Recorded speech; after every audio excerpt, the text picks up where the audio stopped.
We're almost there.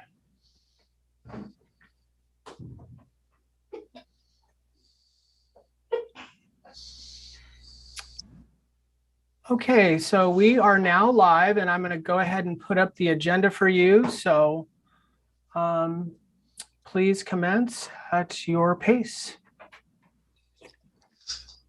Thanks very much, and welcome everybody to our annual joint meeting of the Lincoln County Board of Commissioners and the Confederated Tribes of the Siletz Tribal Council.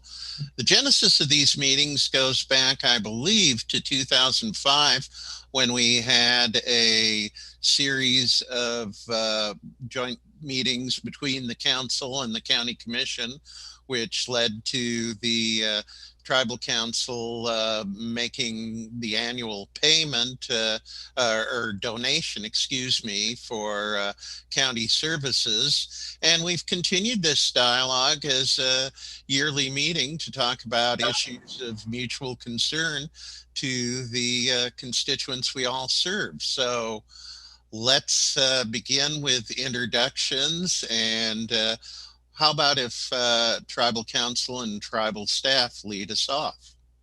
Okay, this is Dee Pigsley, and I'm the Tribal Chairman for the Confederated Tribes of Siletz. I'm Bud Lane, I'm Vice Chairman for the Siletz Tribal Council.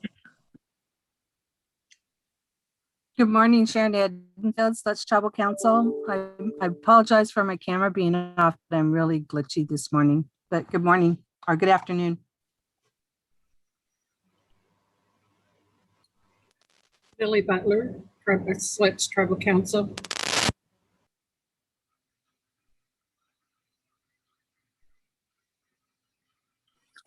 Good afternoon, Celine Relatos, Siletz Tribal Council.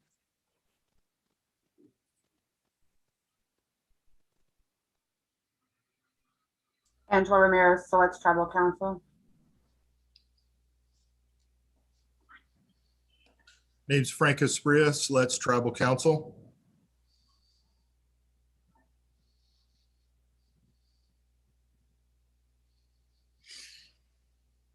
Do we have any other council members on the line who haven't introduced themselves? I'm trying to think. We're missing Lorraine, but I don't know if she's going to be on, and Robert.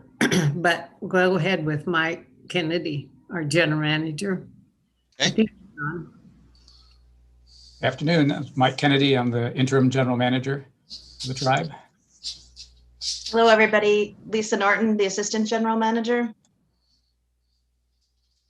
I think that's probably it. All right, and for the county, I'm Claire Hall, county commissioner, and unfortunately, Commissioner Doug Hunt is not able to join us this afternoon. Katie? Yeah, good afternoon, everybody. I'm Katie Jacobson. I'm the other county commissioner, and it's nice to see everybody. Yeah, great turnout, and certainly a beautiful afternoon. And so we allocate an hour for these joint workshops, and let's plunge right into the agenda. We've got several items, and the first up is Wade Road property, and I believe Commissioner Jacobson asked that this be placed on the agenda, and I'll turn it over to her to begin this discussion. Thanks, Commissioner Hall. So I believe we've talked about the Wade Road property previously, actually, I think several times. So this is a piece of property that the county took in a tax foreclosure, I think back in 2015 or something like that, before I actually came to Lincoln County. Been trying to, got a little behind on that project with the state of the world in the last year, but trying to kind of pick that project back up. Have been working with Stan quite a bit on this, as well as some other partners at the Mid-Coast Watershed Council and others. So we have a very rough draft of a kind of management plan, or rather I should say management goals. And I just kind of wanted to go over that with you and take some feedback. Again, we've been working with Stan. In fact, he was one of the people that came up with this draft, but just kind of wanted to talk to the council about that and see if there's kind of anything on this plan that you think is missing. And if you want to think about it, you don't have to get back to me necessarily today. But so some of the management plans or goals we have for that property, and again, this is a draft, would be, and I would also say this is long-term because there's a lot of work required to get us to these goals, but that day use and public access behind maybe a lock gate for hiking and walking and fishing with potential seasonal access restrictions for certain wildlife or rare species protection. That we develop some type of trail system on non-sensitive areas. It might include, boardwalked trails or something if you don't want to have people walking actually in the sensitive areas. That this area can be used for existing environmental education programs that the school or other agencies may already be doing. So not that Mike Miller, which is a county park, isn't a great place to go for kids, but they go there a lot for nature walks. So this would maybe be another opportunity for kids in a different place. That there be tribal harvest of traditional plant materials. This is something that Stan suggested. And then site conservation restoration, which would include removal of remaining trash and solid waste. Supposedly there's a bus buried on the property. We have old aerial photographs that suggest it was there. At this point, we're not able to identify it, but we would like to try to identify that bus, probably under blackberries or something at this point, and get that out of there. There is still some old appliances and stuff back kind of out on the edges of it that we additionally would want to get out. Control of blackberries, reed canary grass, and other invasive species. And there's some kind of innovative approaches that could be used to do that, and probably would need to be done in stages because there's a lot of it. Planting of native species after you get the non-natives kind of under control, wetland enhancement and restoration, spruce swamp restoration, riparian enhancement and restoration, floodplain enhancement and restoration, removal and replacement of a collapsed culvert under the road. So as you park on Wade Road and you walk down into the property, which used to be a road, that culvert has given out. In-stream large wood placement and an enhancement of habitat for beaver, and ongoing adaptive management and restoration of those efforts after you do them. So like I said, that's the loose draft plan we have come up with. We'd be relying heavily on partners and grant funds to start working on those projects. We are already in conversation with DSL about some potential money they have for us to start with some of the low-lying fruit, like removing the solid waste that's still there. So certainly not something that's going to happen overnight, but I would just be happy to take feedback on the plan. I can send it to everybody as well if people kind of want to read it at their leisure and get back to us. Does the plan include the number of acres? So there's about 90 acres on that parcel. And that's how big the total parcel is. Some of that actually includes upland property actually on Wade Road itself. And are there any structures on it now? There's no structures on it now. When the county first took it, which was before I was here, there was such an issue with squatters. They'd evict them, get them out, and then back they go, that eventually they felt they just needed to get the structures off so that they didn't have that problem and the subsequent activities that took place when people were living in there. So there's no structures at this point. Well, this will be interesting reading. Well, it's only 2 pages, so it shouldn't be too tough, but I'll send it out for review. Yeah. Thank you. As a Go ahead. resident on Wade Road, I thank you very much for getting all the buildings and trespassers out. I did not know that you lived out there, Mike. Yeah. Just a couple houses away from the property. I'm getting photobombed. Excuse me, folks. So any other comments or questions? And before he jumped out of the scene, he muted me. Okay. Any other comments or questions for Katie on this proposal? If not, we'll move on to housing and. Actually, can I say one more thing, Claire? Sure, of course, Katie. Yeah, I guess the last thing I was going to say that's come up is kind of ultimate ownership of the site. The county does own it now. And, you know, I think, again, this is before my time with the county, but I think at some point in time, there was interest from the tribe and potential ownership of this site. At least that's what I was told. I wasn't here for those conversations. So I think that's something at some point we should probably talk about if that is something of interest you have, because it's kind of a big job. I think it'd be nice to stick together and help, you know, restore that. But I'm open to conversations on ultimate ownership if that's something you want to have in the future. I think we talked about it years ago. Our hope was that the county would donate it to the tribe.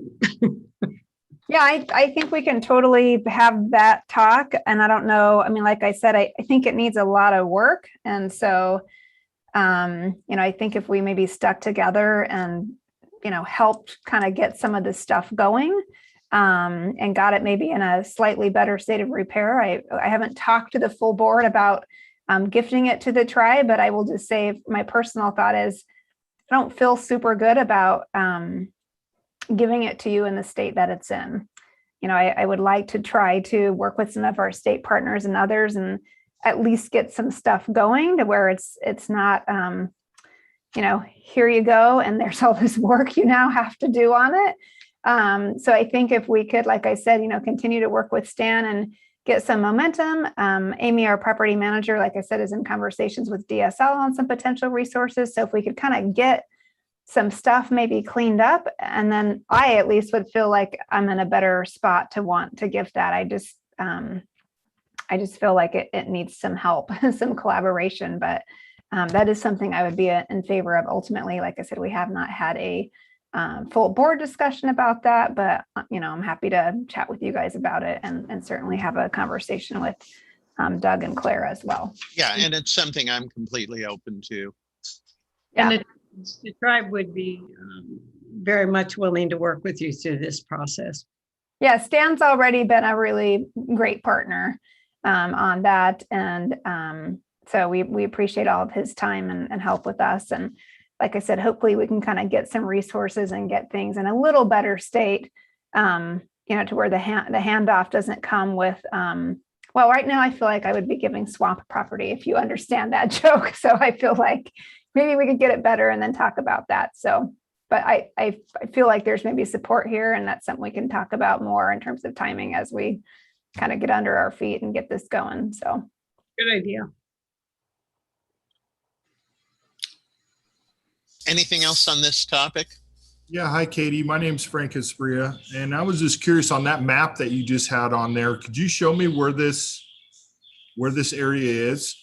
yeah, Casey, you want to go back and I can see if I find it. And actually Mike, who lives there, can probably help us too. I haven't looked it up on this spot yet. So it's probably, You want to go to the southeast.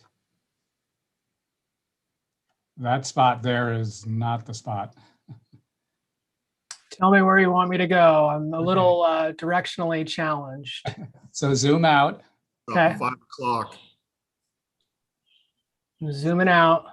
Out, okay, keep going a little bit. there it is. In the right, okay, stop there.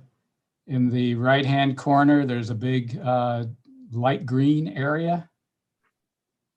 Am I hovering? Going to the right farther. Okay. Keep going. Down, straight down. Oh, there it is. I see it There. right there, Yeah. Casey. That's it right there. Okay, I'm going to zoom in. The big light green area then Yes, in that bend? yep. That's most of it. There's some up on the road too. Yeah, so Mike is totally right. So there's some property that's actually up right where it says Wade Road. There's some upland property around that road, as well as on the other side of the road that's still high. And then it's that huge tongue piece that wraps around on the bottom of your screen. And most of the green you see in the middle at this point is reed canary grass and blackberries. And then there's about 16 really nice, huge spruce trees. On that tongue point, you can kind of see that cluster of them back up in that corner. I bushwhacked several years ago through there, and there's some really nice old growth trees kind of dotted along that edge. And the bus is buried somewhere, we think, is that road that kind of comes down into the property. That's the one that the culvert is out on currently. The bus is buried somewhere along that road on the interior part of the tongue. At least that's the rumor.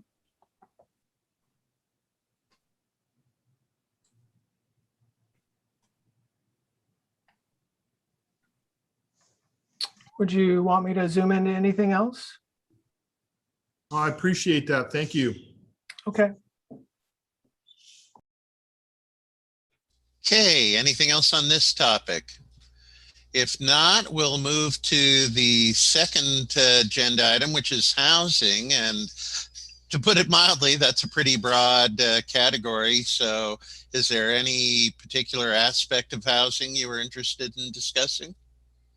I think just any ideas on new housing in the county, particularly in Lincoln City. And I know we have been asked by FEMA to come up with a location for at least 3 more mobile homes. And we're looking at the golf course right now. And the golf course is, I think it's zoned where they're looking for homes. But housing is always a hot topic on our agenda. I know it is on yours too, Claire. Yeah.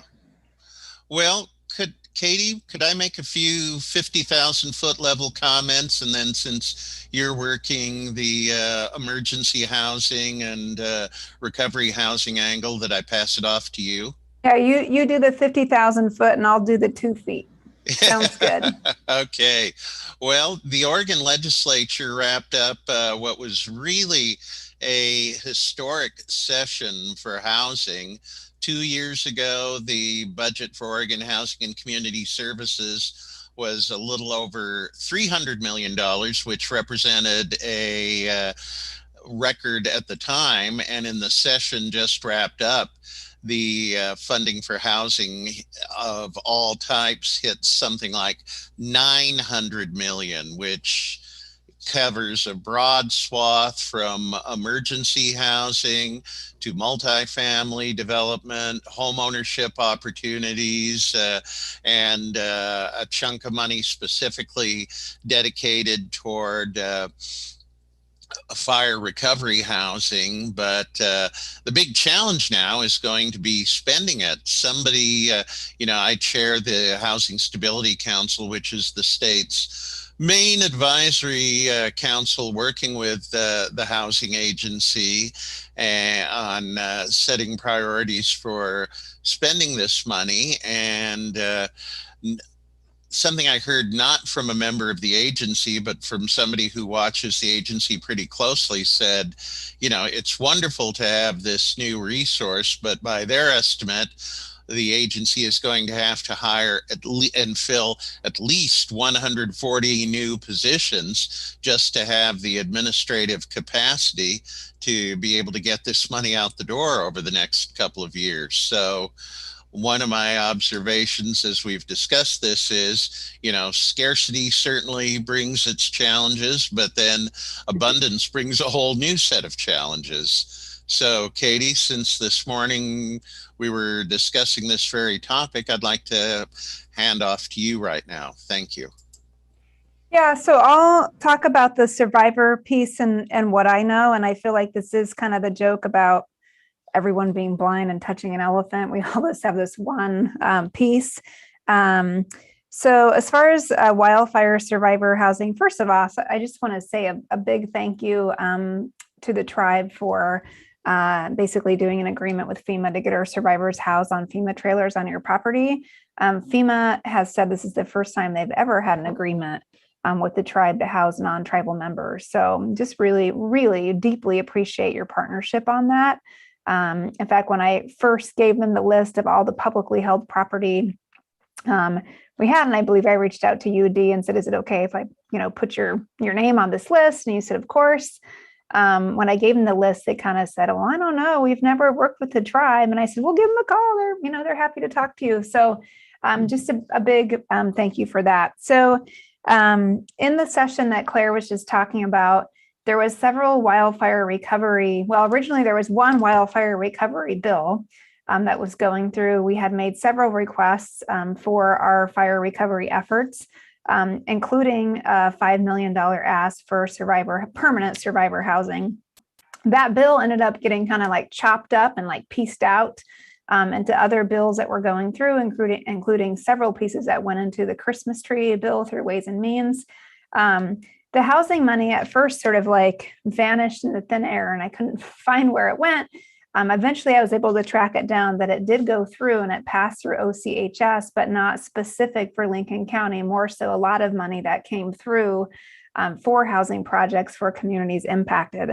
I'm actually meeting with Senator Anderson and the OCHS later this week to talk about that very money and understand more about the constraints on it and what OCHS is envisioning in terms of using that.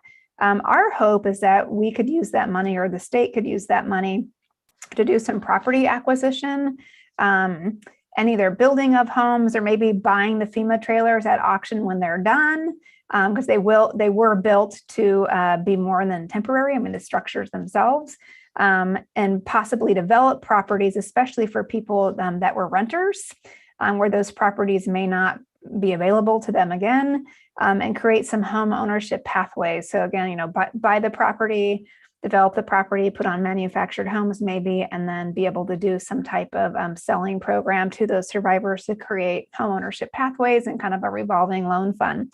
That's what I envision. I'm not sure what OCHS envisions, which is why we're meeting with them later this week. But there is money there. It's just trying to understand what constraints might be on that money and kind of what they're envisioning. So I think I'll know more about that later. The other thing I wanted to say is that we were successful in getting a project turnkey property through e-board money earlier on this year. Very long story, but Project Turnkey, who's run by Northwest Coastal Housing, was actually not able to get the state contract to house wildfire survivors, but they still have the property. They do own it. They do have rooms. The rooms are not free, but they do have a contract with Lincoln County Parole and Probation for some rooms. I just heard they have a contract with Family Promise of Lincoln City for rooms. Where is the property? It's kind of in the middle of Lincoln City on the east side of the highway. It's like the yellow one, for lack of a better description. Yeah, it's kind of this hotel that's on your right, that's yellow, kind of right in the middle of town, not far away from like the cultural center there. I forget what it was named before they bought it. And there's kind of regular hotel rooms, and then there's actually several kind of studio apartment. Isn't it around like Southeast 20th or so? Yeah, that's about right. Thanks, Claire. So, I don't know what you guys need in terms of housing. It is supposed to be kind of not a permanent housing place, but for people to come and kind of get housed and get on their feet and get services before permanent things are found. But it's worth a conversation. Like I said, I know they have rooms there and are kind of looking for clients at this point. The other thing I wanted to say about housing in general is we are looking at, the county is looking at actually using some of the money we typically use for our Economic Development Alliance and actually putting out a RFP to get some type of housing development specialist. We've recently did kind of a listening session, something Commissioner Hunt started, asking people about economic development in the county and what were the projects or things they felt we should be working on. And I'm sure you will not be surprised, but the three things that came up were housing, childcare, and broadband. Like I said, we're planning on maybe by the end of the year trying to put out an RFP for a housing development specialist. Not somebody to do like a developable land study, not somebody to do a housing study, but someone to actually help us get some actual projects on the ground and work with developers, and especially local developers, to try to get some units. So that is something we're looking at doing. We just feel like it's kind of time for radical action. So that's the direction we're kind of going on there. And I guess the last thing I have is just maybe a question, an update I'd like to hear is, I know that we did gift you some lots up in Lincoln City. I know it kind of took a while and stuff, but I was just curious what your guys' plans for those was and kind of where you are maybe in the process of that. Okay, I wish Sammy Joe was on the line. Mike or Lisa, do you know? I know we're working on them. I'm not sure we have specific plans worked out just yet, but we do appreciate the gift of those properties for sure. Yeah, sure. I was just curious. I don't think Habitat has started development on them either. So how does FEMA interact with this?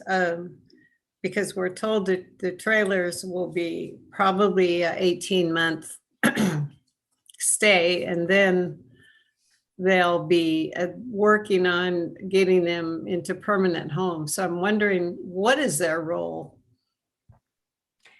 So my understanding, and this is my first rodeo, Dee, and it's yours too on this, but my understanding is the same that I have on yours, that this is, these are temporary. The FEMA housing is temporary. There is disaster case managers that now are hired through Baptist Ministries as well as through the state. And so now that they have those DCMs, for short, disaster case managers, on board, they'll be working with both these survivors and ones currently in hotels to try to, get some permanent housing solutions there. However, I will just share that I'm really worried, because it's not like there's places just sitting there ready for these survivors to go, right? Which is why I think we need the help from OCHS and that money, so that we're actually developing something so they have a place to go. I think right now, even if OCHS, handed us a check this week when I meet with them and Senator Anderson, it would be difficult, in 15 months, because we're several months in, or 12 months to actually develop something. But I would hope, I don't know this for certain, but I would hope if we actually had a plan and we had property acquired and we were moving through it, that we could find some type of workable solution with them if we needed a few extra months or something. So, FEMA's role in housing survivors is very temporary. The survivors that are in, hotels, the state's really managing that at this point. So, I have been told by FEMA that while they don't like to do it, they have in other places evicted people out of FEMA trailers before that don't move on. So it is temporary. And while they have offered assistance from their kind of long-term recovery specialist, I actually meet with her after I'm off with you guys. I think ultimately the burden on kind of finding places for these people to go is going to end up on local government. That's just Katie's perspective. And the other, but FEMA's not going to be building us permanent housing. That's something that we're going to have to figure out somehow. But I'm wondering, as far as the people that are living in them right now, you said some of them were renters somewhere and others were homeowners. As what would be good information is how many were homeowners and how many were renters. And because buying a chunk of land to put a mobile home on isn't the easiest thing in the world. Yeah, so we do actually have that data. I can't tell you off the top of my head. I think the majority of them were renters, but there were some homeowners. But I would have, sorry, Claire, I'm laughing at your cat. But I would have to go back into the data and look and make sure that's shareable. I think it is, as long as we're not giving people's names, just the aggregate data. So yeah, yes, I can look that up for you, Dee. And identifying, I think, especially in Lincoln City and the surrounding area, places that may be for sale. Like I just came off a trip back to the Midwest, and when you stop at a motel, they're all apartments now. They're not, when you see the old motels along the road, because we couldn't get a room in a hotel, but the motels have turned into homes for people. Yeah, and my understanding, I think it's called Ocean Breezes, or was Ocean Breezes, the 2 hotels that were bought by a private developer, which is where wildfire survivors not in FEMA housing are currently being housed. And there's several hundred people still being housed in hotels. And that's kind of right on D Lake as you come down the highway, the 2 kind of blue hotels right on your right. They just painted a big octopus mural on one, but that was bought by a private developer. And my understanding, talking to that developer, is that they are planning to actually make those into studio apartments. They got the contract with the state to house survivors, but that's their ultimate plan. So there could be, an opportunity for certain people and, smaller families and stuff for that to be an option as that company works through there. I don't know anything about how much it would cost or, cost the people to live there, but I think they're trying to do just that. Anything else on housing? Oh, there's probably lots more. Well, yeah, but we've only got about half an hour left, so probably good to move on to law enforcement and Sheriff Landers. I am here. Hello, and council members and commissioners. Curtis Landers, Lincoln County Sheriff.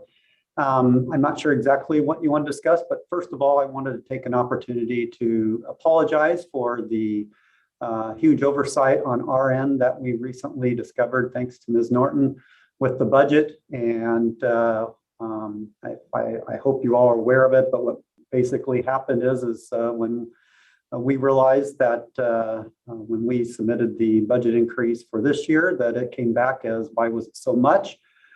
I didn't think it was. Initially, I thought we had only increased it by 2,400. And when we looked into it, we realized that over the last few years, we didn't send our official letters by March 15th as required by the agreement to the council to discuss and get approved. And therefore, we had been billing at the 2018 rates, 18 rate since then.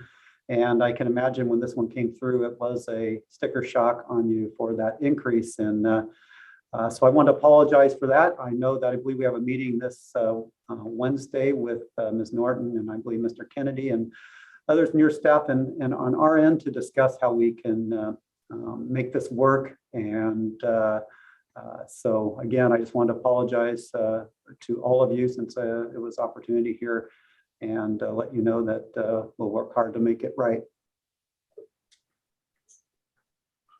And we also had a discussion. We had a law enforcement agreement that was not approved by us and signed and given to you last November or December. I think it was November. And so we have not rewritten, but with your approval, of course, signed the agreement, and you should have it. If you don't have it by now, you'll have it very soon. We do have it. Thank you very much. Yes, I saw it go through my desk and I appreciate that. Thank you. All right, thank you. The other thing I want to do is, if you haven't met him yet, I wanted to introduce our new patrol commander. When Brian Cameron retired, we promoted Carl Bertner, so he's the new patrol commander. And I know that Ms. Norton knows Carl very well, but I just wanted to take the opportunity also to introduce him to the council also. So far he's hit the ground running and has done an excellent job. And I think really appreciate his I call it passion. He's rejuvenated me in a lot of areas, and I really appreciate a lot of his ideas and moving forward with the team on the patrol side. So look for good things to come from him. One of the things that I wanted to bring up was the death that occurred up at the Siletz Cemetery. I never got any information on it. I don't think Lisa did until much after the fact, but had people calling and wanting to know what I knew about it, and I knew nothing. But when something like that happens, and I know it never happens 8 to 5, it's always after the fact, but if we had something planned that day, we would have been in big trouble. And so I just want to make sure that the tribe is notified when something happens, when it is an emergency, so that we can have the right people in touch so they can get in touch with the tribal council. Absolutely, and that's something that's been discussed, and I think we have mechanisms in place to ensure that won't occur again. That will definitely notify the tribe. I hope nothing else happens like that on the property again, but if it does, then we got things in place that'll make sure it doesn't happen again. I think again that goes to Carl Vertner and working with Ms. Norton on those things too, to make sure that doesn't occur, because yeah, we need to notify you again. We don't, we get into our law enforcement mode, and there's definitely things that we have to do, prioritizing the call and the situation, and finding out who did it or what happened. But these are also key things, communication, that we need to make sure gets out there. It's not that you need to know everything that's going on. Obviously, that's where we need to know, but just that something is going on and that we're working on it. And there are some details that we can't release, but here's the details that we can. Yeah. And the other issue along those same lines are the wildfire. And when that occurred, of course, Chinookwiz was kind of the gathering point. People came there because we have generators and electricity and they can get food, and we were housing some of them. And of course, we had to evacuate. The problem was, and I know it's nothing we ever thought would ever happen in Lincoln City, but there was no way to get information. And what I'm thinking of is if there could be an emergency line where you just put in there whatever the emergency is, and people can just call that hotline to know,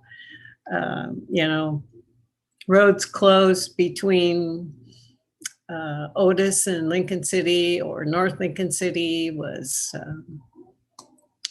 told to evacuate, those kind of things. Because I get those kind of calls from people that live there, and they don't know what's going on either. The people that live in Lincoln City, and asked me if I knew anything about it. And so I thought, well, I'll just call a few people. Well, Mayor Anderson was out directing traffic, and probably all the police department was out on the road too. So there's really no one person to call. And I know I was told that the radio station over there gives that information out, but it doesn't give it out for outside of the area. And so just looking for some innovative way that we can get information when things like that happen. And this year has been a year when things have happened that we would have never thought of or dreamed. Ain't that the truth? Yeah. Yeah, and we've learned a lot from those, unfortunately. Sometimes it takes those actual incidents to really learn a lot and prepare for the next one. Jenny Damaris, who's on the agenda, I believe, next, prepares us very well with a lot of exercises, but sometimes in an actual event, you just get those curveballs coming in. And a lot of times it's our response and evacuation protocols, we did very well. Obviously, no one died in that fire, and we evacuated several people out of there. So, those went well. Communication, getting information, the best information to the media so that they can get it out to the citizens was not the best. And we, just an example of that is with social media and a lot of things going on, what happens is people start putting a lot of things that aren't true or that are speculation. Like the biggest thing was, did the McDonald's burn down? Well, that was discussed so much, it had me believing the McDonald's burned down, and I was right there. So it's just, that shows you what that power that social media can do. We want to be the one where people come to social media to get that information. And I know Casey Miller, he's putting some stuff up here that's on our website. We also had the call centers going. The call center would be a place where you can call and get that information, get whatever information we have, we can get that to them.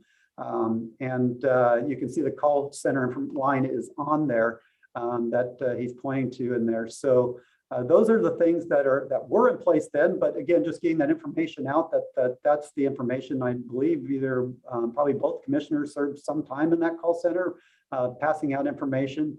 And so we had it there. We were doing it, but it just who people didn't know exactly where to do. And so that's one thing we're really trying to do now is get that information out. So if and when something like this occurs again, it'll probably be something different, but those things will be in place, and that people can call and or look up online to get that information so that they have exactly what's going on and the information we can relate. Could I say a few things, Sheriff Landers? Sure.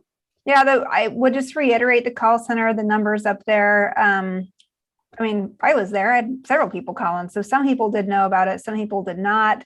I think also there's an educational piece that has to come along with this. As Sheriff Landers was saying, there's information that you really do need to know, what roads are closed, how do I get out of here, what evacuation zone I'm in. And then there is people jamming up the phone lines, both on the call center and the 911 trying to find out if the McDonald's burned down, and that then blocks the information for people that really do need that. So I think there is an education piece there, but I absolutely think that information and communication was a challenge, and we have made kind of some changes that and trying to kind of get our media partners more ready to almost be like field correspondents. And so I'm going to actually put Casey on the spot, who's our public information officer, because he has been working with them and really trying to make sure that that we can wake them up in the middle of the night and take them with us if we need to, and that kind of a thing. So Casey, why don't you tell us a little bit about what we're trying to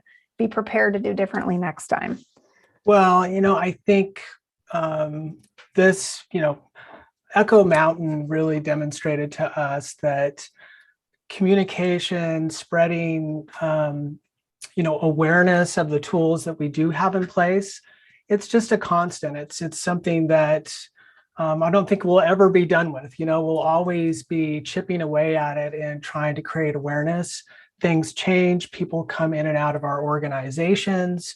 So I do think it's persistence and something that we just have to recognize that, we all need to keep working at. But to your point, Katie, yeah, one of the things that we've been doing this year is working with our local radio stations, for example, to really talk to them and get a level deeper of, who in your organization is going to be available at 2 a.m. when we need you. So individual conversations with local media partners has been something we've been engaging in because those organizations too have people that come and go that aren't always aware of the tools that are available. So, and another thing too is I think we want to harness the positive power of social media in ways that, as Katie mentioned, we can identify maybe like trusted sources in the community that can look at social media and say, yeah, here's possibly accurate information, or this is, not accurate. And we call that social media monitoring.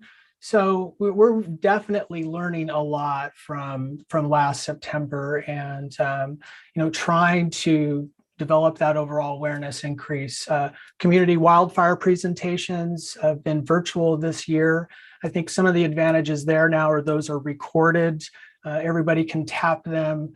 They're on the county website as well. So a lot of work to continue to do and probably always. So, and I'm open to any other questions or anything you might want to know. I'd certainly love to tell you about it. I think just one thing to add, and thanks, Casey. Casey, Jenny, and the rest of the staff at the EOC were doing a great job trying to get information out as they had it, as quickly as they had it. We realized they weren't getting it as quick as they needed it. And, for whatever reason, things were just happening so rapidly up there. Things were changing so fast that we were having a difficult time. We got to let the EOC know. We got to let Casey get it out. One thing that we realized afterwards, it's a simple fix now, but at the time we didn't realize that if we just had somebody and talking about going in the field, if somebody had been right up there at command where we all were making those decisions and knew what information to pass out, we wouldn't have had to get it to them. They could have been doing it right from the command post up there. And that's one thing that we missed, that next time we'll definitely have somebody up there and readily available to make that happen. Yeah, and I would just add that I went up there 2 days, kind of uninvited. I just sort of showed up and super helpful. It also made me realize that besides the communication to the public, there's also a little disconnect between by the time we would receive information as a policy team. And I also think we need to kind of expand that policy team and bring in more of our local government partners into our policy team, because I got to tell you, there was a lot of issues that Landers was having issues with ODOT wanting to close a section of the highway, and I just felt like they needed help with that, and they were dealing with it and dealing with this individual, but that's somewhere where UD or someone from the tribal council or myself or Claire or whoever should be dealing with that, while they're trying to get people out. So I think, next time there's also an opportunity for maybe all of us as local leaders to try to take turns and spell each other out, but have kind of a policy level person that has relationships with the state and other places there as well, besides media partners, so that we can, remove sometimes actual barriers, but remove, barriers are in the way. And then we have the information too, so that we have someone, we can call to get it. Yeah. The phone line, and I got a call from elderly couple tribal members, and they lived along the backside of Devil's Lake. It took them 45 minutes just to get on the highway after they were evacuated, and they didn't know where they were going other than they were going to South Beach. And so when she called, I just had them go to Newport, because the question was, what is the road open in Newport? And I said, I didn't know. I didn't have any way to find out. But they went to Newport, Corvallis to the freeway, and came out here and stayed. It was just a simple thing that was very difficult to get any information. And I think that your presentation, I think if you had those emergency numbers for whatever the emergency is, something you could put, like you do a magnet on your refrigerator for when you need it, it's there, or in your billfold. That would be good. We do have Jenny Damaris, our emergency manager, on the line, and maybe let's bring her into the conversation and see if she has something to add.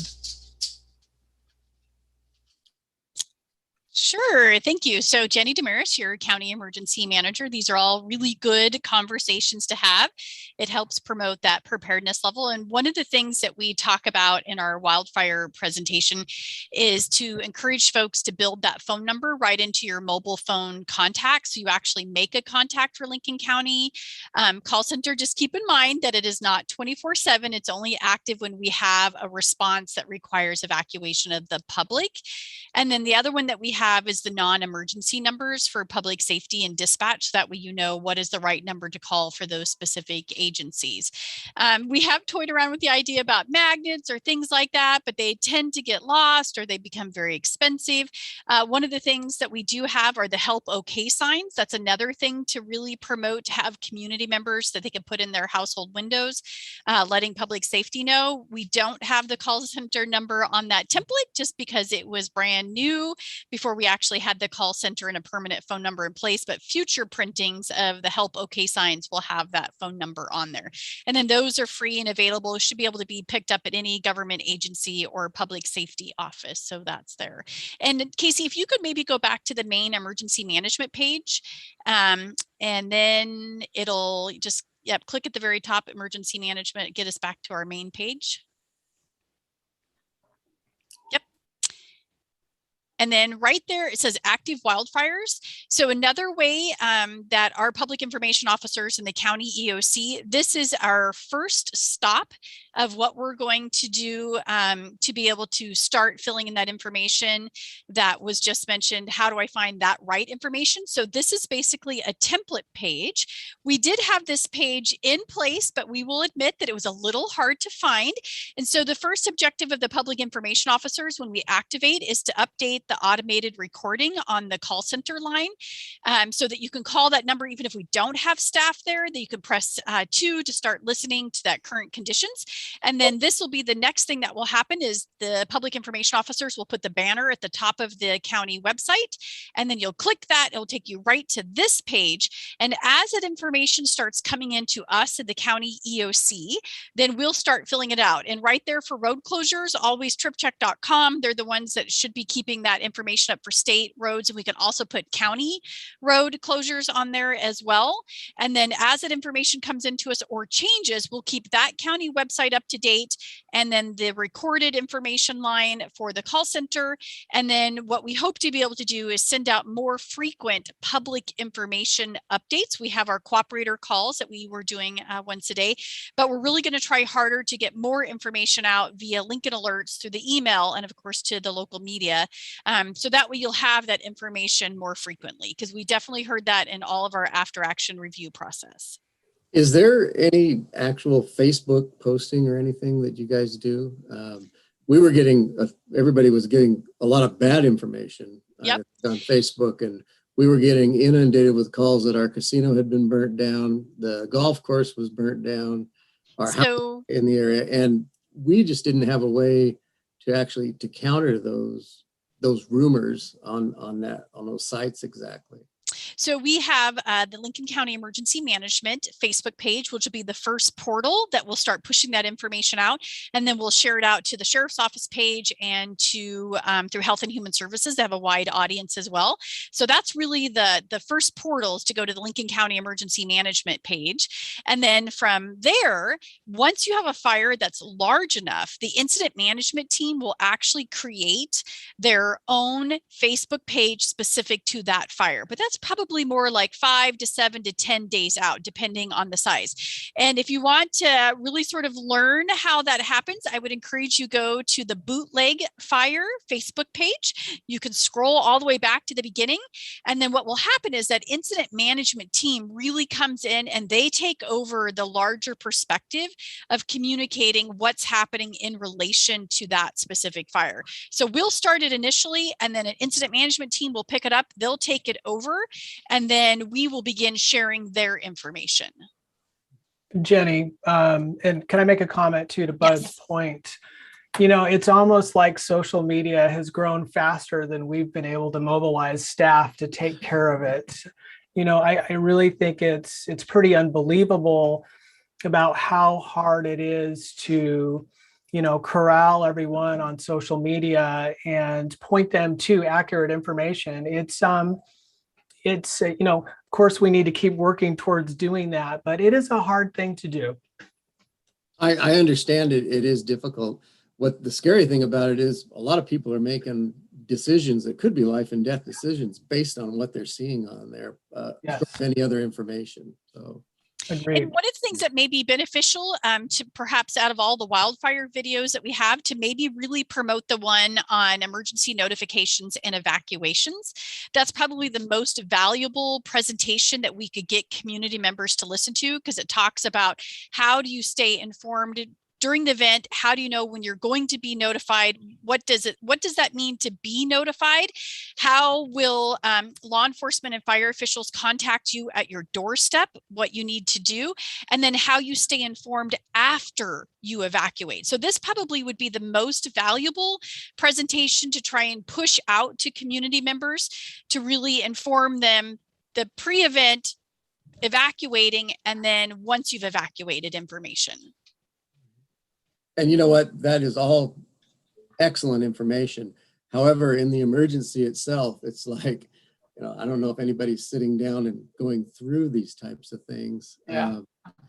Well, and one of the things we do when we push out those community notifications, then we really try to stress the call center, the accurate website, and which Facebook page are your 3 places to get valid information. I see. It's tough because, you know, during an event is not the time to start looking through the procedural presentations, and it's before that. But again, people aren't in the where state because nothing's happening, and that's the tough part, to get that information out to our citizens. And if you figure out the secret recipe to doing that, I would be more than happy to have it. That is a very good point.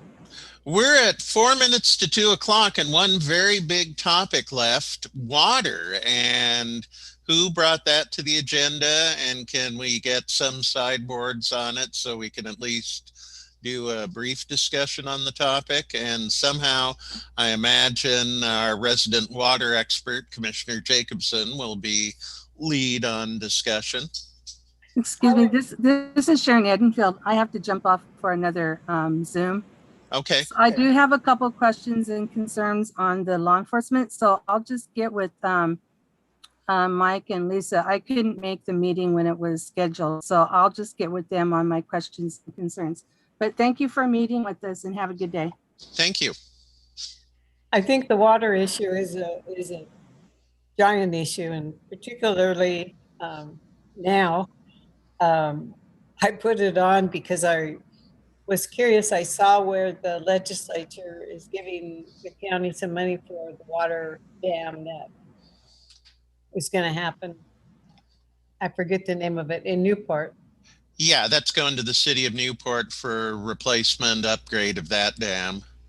But there is a lot of money coming down through legislation that, Senator Merkley and Senator Wyden and Schrader have been working on to address the watershed areas. And so I think it's going to be really important that we work with the county and whoever on ways that we can improve and enhance the water situation. Mm-hmm. In Siletz right now, you can walk across the river and your knees won't get wet.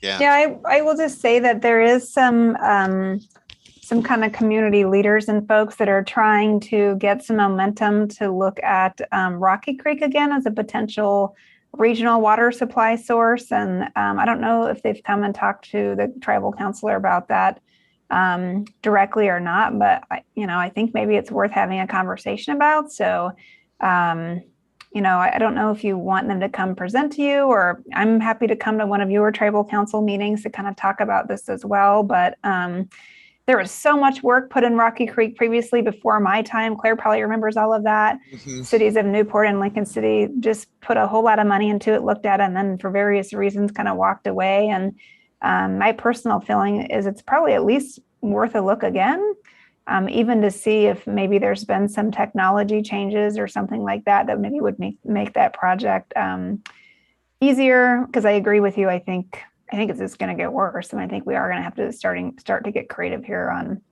how we're pulling water and where we're pulling it from, as well as water conservation programs, which are not something the coast is really used to.